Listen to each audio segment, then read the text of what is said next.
Media में छाने के बाद पूरे देश भर में बागेश्वर धाम सरकार के नाम की खूब चर्चा हो रही है। इन चर्चाओं के बीच अब कुछ आलोचक भी सामने आए हैं जो बाबा धीरेन्द्र शास्त्री के चमत्कार करने के दावे पर सवाल उठा रहे हैं। कुछ लोगों ने जहां बाबा को चुनौती दी है तो कुछ लोगों ने इसे पाखंड बताया है। लेकिन सबसे दिलचस्प बात यह रही कि धीरेन्द्र शास्त्री के दरबार को लेकर अब सियासी बयानबाजी भी शुरू हो गई है। कई नेताओं ने जहां तारीफ की है तो कईयों ने ढोंग और झूठा करार दिया है। इसके अलावा कई धर्म गुरुओं ने भी सवाल उठाया है। आइए जानते हैं कि किसने क्या कहा। शक्तियों को अपनी मुट्ठी में रखने का दावा करने वाले बागेश्वर धाम के धीरेन्द्र शास्त्री के चमत्कार को ज्योतिष पीठाधीश्वर शंकराचार्य स्वामी अभिमुक्तेश्वरानंद सरस्वती ने ढोंग का करार दिया है। उन्होंने धीरेन्द्र शास्त्री के दावे पर सवाल उठाए हैं। यही नहीं, माघ मेले में आए कई संतों ने बागेश्वर धाम के धीरेन्द्र शास्त्री के चमत्कार को सनातन संस्कृति के विरुद्ध बताया है।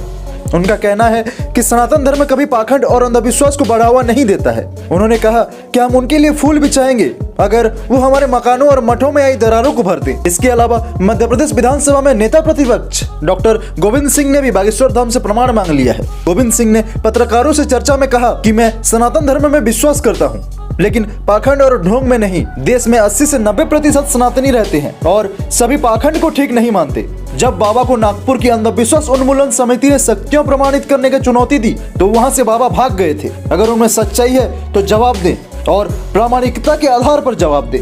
जो तांत्रिक जैसे प्रथा को प्रचलित कर रखा है उसे प्रमाणित करें।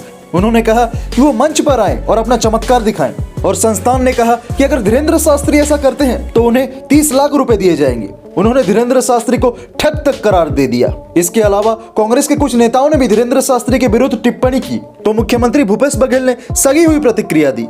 उन्होंने कहा कि साधना के बल पर कई लोग सिद्धियां प्राप्त करते रहे हैं, लेकिन इनका उपयोग जनता के हितों के लिए किया जाना चाहिए। इससे कोई भी और किसी भी तरह का भ्रम न फैले, इस बात का हमेशा ध्यान रखा जाना चाहिए। धीरेन्द्र शास्त्री पर सबसे कठोर हमला समाजवादी पार्टी के नेता स्वामी प्रसाद मौर्य ने किया है। उन्होंने कहा है कि पंडित धीरेन्द्र कृष्ण शास्त्री अपने बयानों से जनता को भ्रमित कर रहे हैं। जिस तरह उन्होंने जनता में अंधविश्वास फैलाया है उसके लिए उन्हें जेल में डाल देना चाहिए। इसके बाद लालू प्रसाद यादव की बेटी रोहिणी आचार्य ने भी रविवार को कई ट्वीट किए। रोहिणी ने लिखा कि बाबा बड़ी कृपा होगी आपकी, बता दें एक बार जनता को मिलेंगे कब तक उसके 15 लाख रुपए। और बाबा आप कृपा करके ये भी बता दें कि केंद्र की मोदी सरकार के द्वारा विशेष राज्य का दर्जा कब तक बिहार को मिलेगा। बाबा ये भी बताने की कृपा करें कि केंद्र की मोदी सरकार हर वर्ष 2 करोड़ युवाओं को सरकारी नौकरी देने के अधूरे वादे को कब तक पूरा करेगी। इसी तरह कई नेताओं और कई धर्म गुरुओं ने उन पर सवाल उठाए।